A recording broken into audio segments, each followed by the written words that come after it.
It's Monday, December 18. In the headlines, predial larcenists targeted in the Agricultural Produce Amendment Act. In business news, we look at travel trends for 2024. Regionally, Trinidad and Tobago's Foreign Affairs Minister says expectations exceeded at Ali Maduro meeting. And in sports, the Jamaica Boxing Association has big plans for the development of that sport. This is the news on PBC Jamaica. I'm Simone Absalom Gale.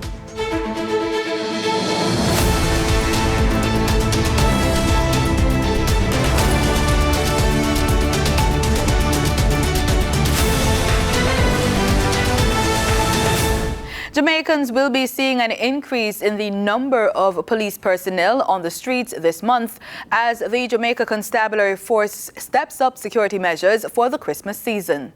Senior Superintendent of Police and Head of the Constabulary Communications Network, Stephanie Lindsay, says it's all hands on deck for her colleagues this Christmas. In the Jamaica Constabulary Force, this is the time of year when we really put all our persons out there to ensure that persons are allowed to go about their shopping, to go about enjoying the various entertainment events that are lined up for you, and just to make sure that you are safe, whether you're at home, on the road, or at the workplace.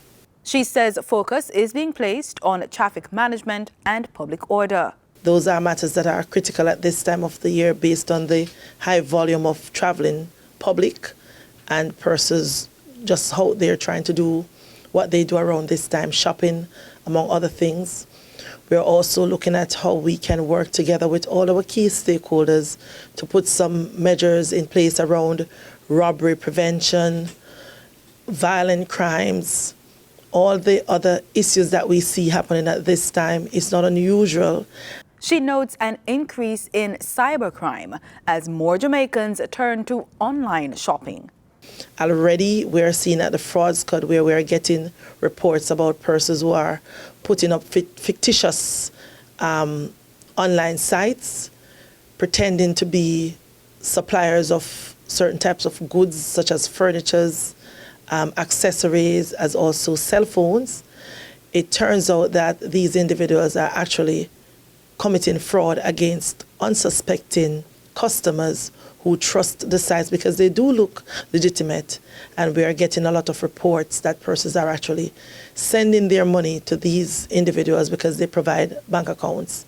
Criminals who steal from farmers could face up to 3 years in prison or be fined up to $3 million. Senators gave their nod of approval to the Agricultural Produce Amendment Act 2023 on Friday. The bill was passed in the House of Representatives in November, and members of the upper house voiced their empathy with affected farmers while showing disdain for predial larcenists. It's a long time we're fighting the two-foot post. Long time we're fighting predial larceny. I sat in the Senate with Norman Grant, former president of the JS, and he has been on this issue over and over. I listened, Minister, to when the last amendments were made, I think 2004, 2005. That's almost 20 years ago. It has taken a long time for the measures to come. But I am concerned that the answer to our problems, whether crime or predial larceny, is really enforcement and not just a longer sentence. In piloting the bill, Leader of Government Business in the Senate, Senator Kamina Johnson-Smith, said the amendments to the legislation seeks to strengthen the government's measures to put an end to predial larceny. After farmers have worked hard, predial larcenists remove agricultural produce from the value chain before farmers can be paid, before their labor can be compensated. And as Prime Minister, the Most Honorable Andrew Holness stated, at its core, this crime is reprehensible. It is reprehensible that someone should reap where they did not sow, that someone should benefit from their labor where they have not toiled.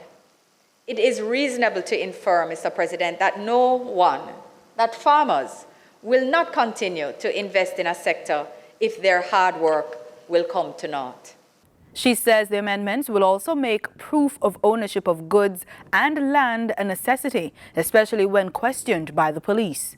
To ensure that persons who are legitimate farmers, that is, they are farming on land, and as opposed to someone who the police stop and they say that they have grown the produce that you have found them with, or they have reared the livestock which you have found them with.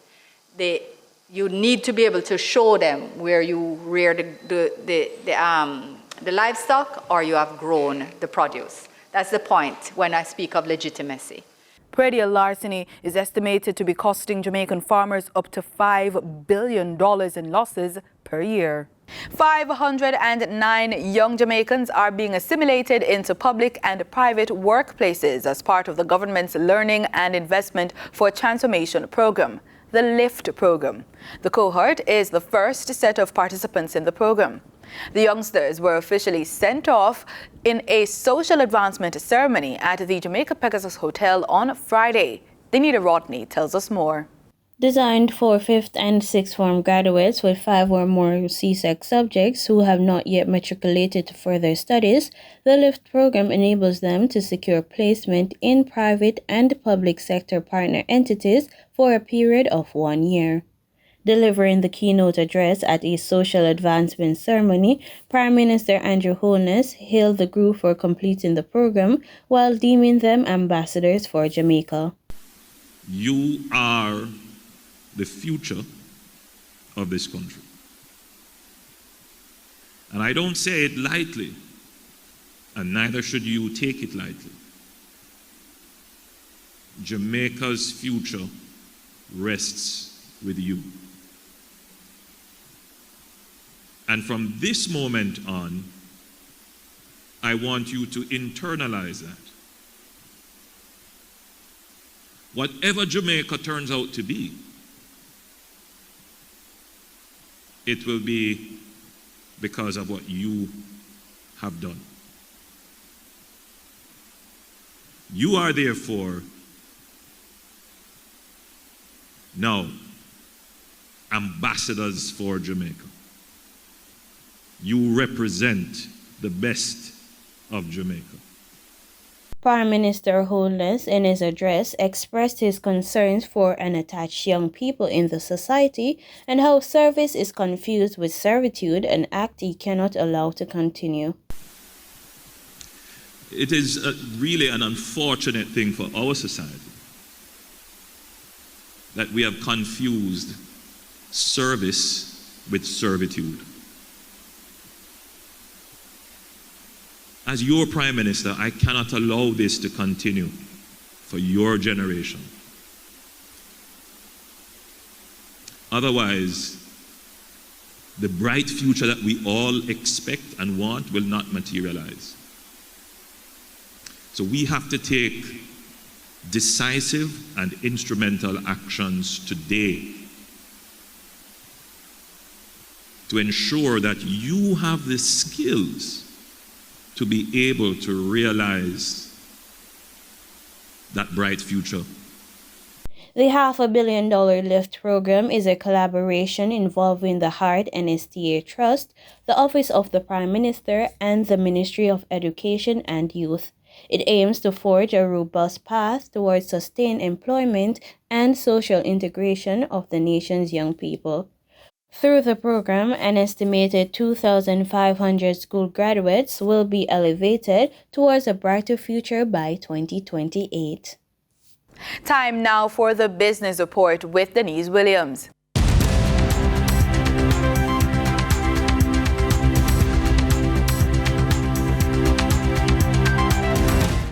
Good day and welcome to the Business Report. I'm Denise Williams. Let's now turn our attention to the key developments impacting businesses, investors, and traders. Global travel search platform Skyscanner has revealed travel trends for 2024 in their report. Skyscanner connects millions of travelers across 52 countries and 32 languages. the biggest predicted travel trends for the upcoming year are that of cultural exploration. Lux for less vacation experiences is another trend, as well as the willingness of travelers to upgrade their vacation experience from flight to food upgrades. Overall, travel demand remains a top priority for 2024 despite predicted budget constraints. According to Sky Scanners globally, 81% plan to travel the same, if not more, in 2024 compared to 2023, while 76% are planning to spend the same or more in 2024 versus 2023. Jamaica's microfinance industry manages a loan balance of $46 billion, which is approximately 2% of gross domestic product, GDP, which is the metric for the size of the national economy. This information comes from the Bank of Jamaica, the regulatory agency for the microfinance industry under the Microcredit Act of 2021. Currently, members of the microfinance industry charge as much as 1.5 to 2% in interest on loans per week on sums borrowed by clients. The central bank also reports that 143 microfinance companies, or 90% of the industry, have applied for the central bank's approval under the 2021 Act that requires reporting of operations and greater transparency in the sector. Pharmaceutical organization Indies Pharma Jamaica Limited, which trades as Indies, released its unaudited financials for the 12 months ended October 31, 2023, showing a 13% increase in revenue, totaling $1.06 billion compared to $937 million in the corresponding period last year. As such, net profit for the 12 months amounted to $210 million, a 5% decrease from the $220 million reported in 2022. During trading on December 15, 2023, the top advancing stocks covered the distribution, financial, and energy sectors in Jamaica. Distribution and flavoring company Caribbean Flavors and Fragrances Limited shares advanced 40% to add 50 cents to its price to close at $1.75. The collection of manufacturing and distribution stocks owned by Sagicor on behalf of shareholders named Sagicor Select Funds Limited Manufacturing and Distribution shares advanced 14.8% to jump by 8 cents to close at 62 cents. Soon to be renamed by its new energy distribution company owners, Siboney Group Limited shares advanced 14.68% for 16 cents improvement to close at $1.25. On the declining stocks that traders experienced on December 15th, the top 3 losers covered utilities, real estate, and distribution. Jamaica Public Service Company 7% preference shares declined by 10% to shave off $4.50 to close trading at $40. Real estate company Stanley Motor Limited ordinary shares declined by 7% to drop by 43 cents to close at $5.62. Investment firm QWI Investments Limited declined by 6% or 4 cents to close at 58 cents. Over to the Twin Island Republic, trading on the first-tier market of the Trinidad and Tobago Stock Exchange registered a volume of 146,000 shares crossing the floor at a value of $918,000.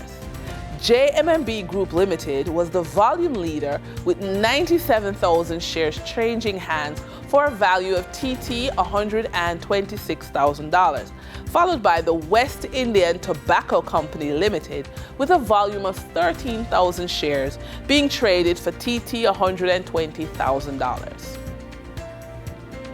Moving from the money moves of investors, executives, and companies that are making the regional stock markets exciting, we turn to the Forex market.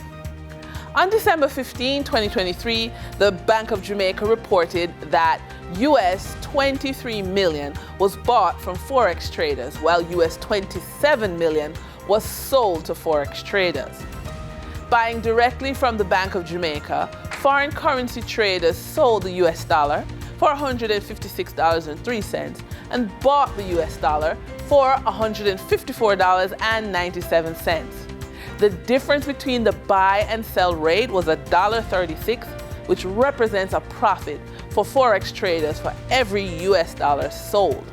Canadian Forex traders earned a profit of $3.19 from transactions with the Bank of Jamaica for every Canadian dollar bought and sold. The Canadian dollar was sold at $118.09 and bought for $114.93. For traders looking at the British pound, they pocketed $6.51 for every British pound bought and sold. The British pound was selling for $199.28 and being bought for $192.77. As the holiday season can lead to increased expenses and potential debt, it's crucial to strategize your credit repair efforts. Remember, recovering from holiday debt is a gradual process and consistency is key. It's now time for our Young Bosses feature with Danita Rodney. Do you think you're in need of a little personal and professional development? Well, this week's Young Boss, Angelique James of Genesco, has made it her mission to help you with just that.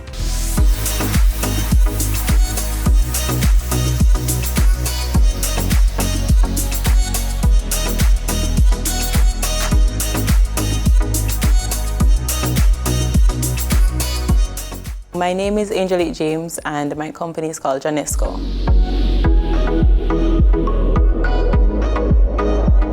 So we deal with a lot of personal and professional development. We provide coaching as well as consultation services for individuals who want to expand, improve, strategize, just to get you to your next level so you can operate at your best.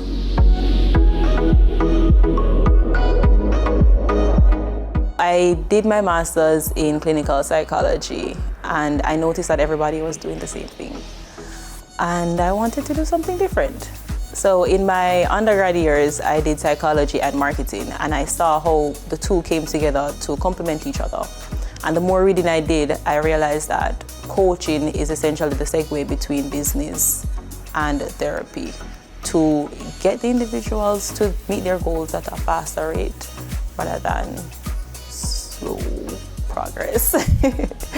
So it's more of a relationship, a partnership, in the sense that the client and the coach, they work together hand in hand as they try to utilize different techniques and strategies to reach a common goal.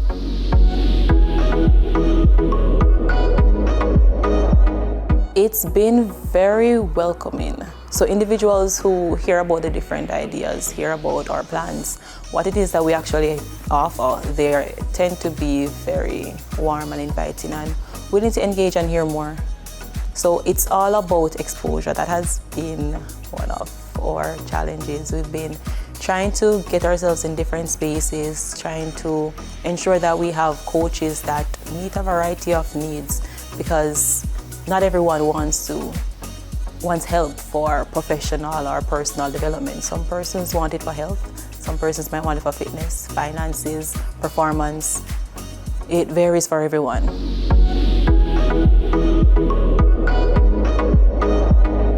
I enjoy working at my own pace. I tend to get things done in intervals.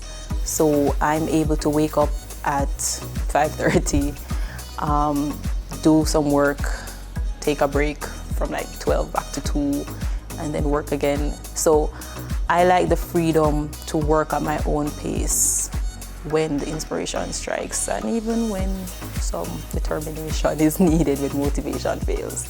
But just the freedom of doing it.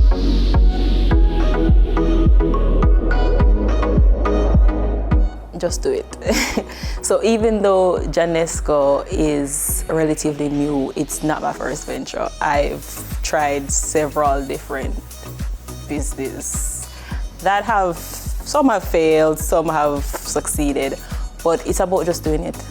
Just do it, regardless of the risk, regardless of how you're feeling. If you might not be experienced, you might not feel ready, but just do it regardless and trial and error.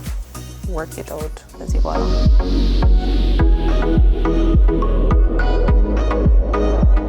So we have been experimenting a bit with how individuals use art to express themselves when words fail.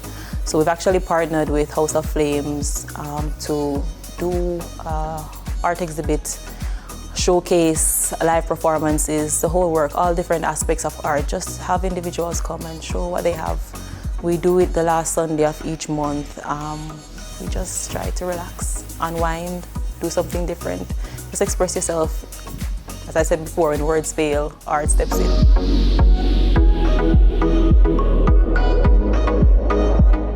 So you can either visit our website at janesco.com, so that's JANEXCO.com, or you can follow us on social media at Janesco, or give us a call or a WhatsApp message at 876-488-2444. So that's 3 4s at the end.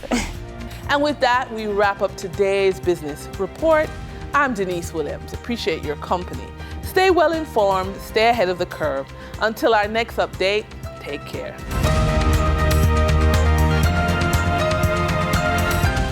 In regional news, Trinidad and Tobago's Foreign Affairs Minister has hailed CARICOM's leadership in the Guyana-Venezuela dispute, saying it is rare to see a regional body act so quickly in an attempt to de-escalate the situation. Minister Brown admitted there were low expectations for the meeting in St. Vincent. In reality, they weren't just met, but exceeded. No, expectations were low, but those expectations were exceeded. And I would want to credit our regional family. I said at the beginning, this was a key moment for CARICOM to shine.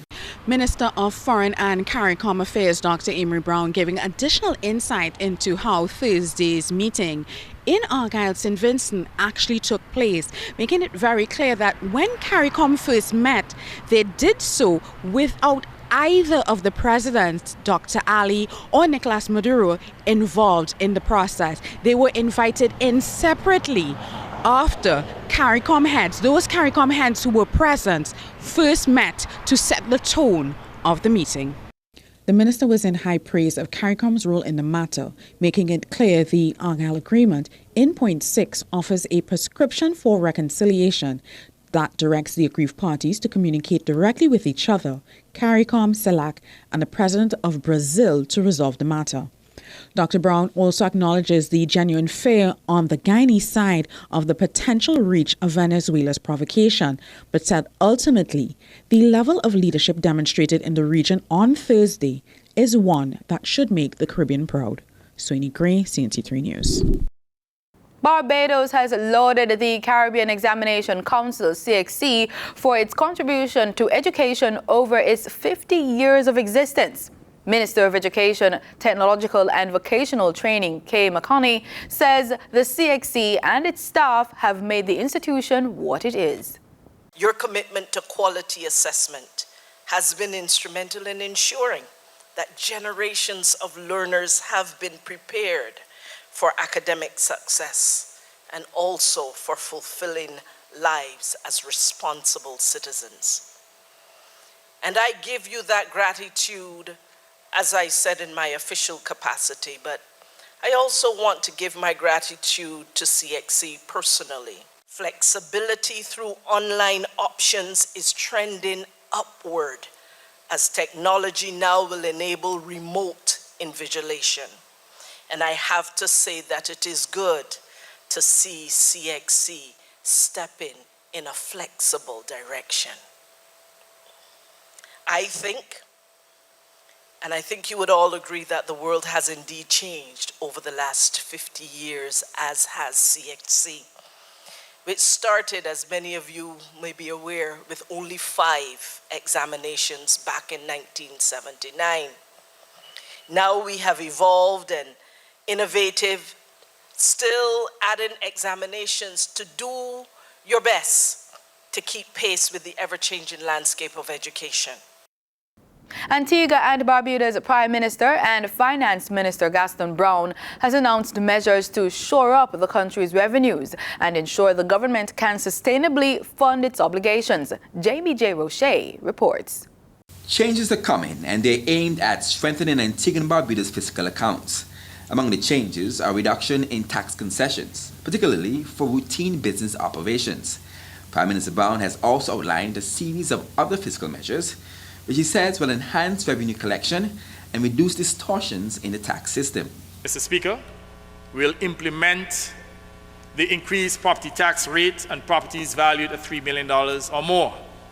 If you can afford a $3 million property, like the member for St. John City South, you can afford to pay the tax. Mr. Speaker, we'll implement a 10% excise tax on alcohol, tobacco, and cannabis products. It's what you call a sin tax, increasing the money transfer levy from 2% to 5%. Additionally, the Antigua and Barbuda sales tax, or ABST, is set to see an expansion in scope and will now include online streaming services. The ABST rate is also increasing to 17% across all sectors, including tourism. Tourism was previously 14% ABST.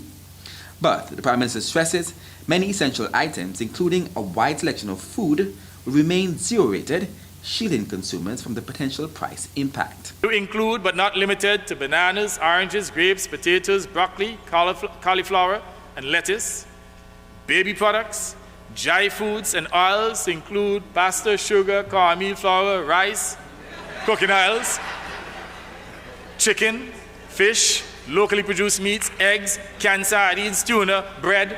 You want me to continue? Cereals, cheese, milk, water, medicine.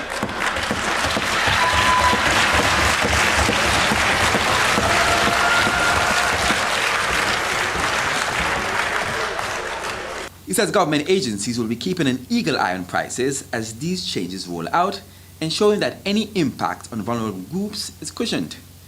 Despite potential opposition criticisms, Prime Minister Brown insists these measures are necessary, emphasizing that even with the increases, the country still maintain the lowest tax to GDP rate in the region and beyond. Jamie J. Roche, ABS News.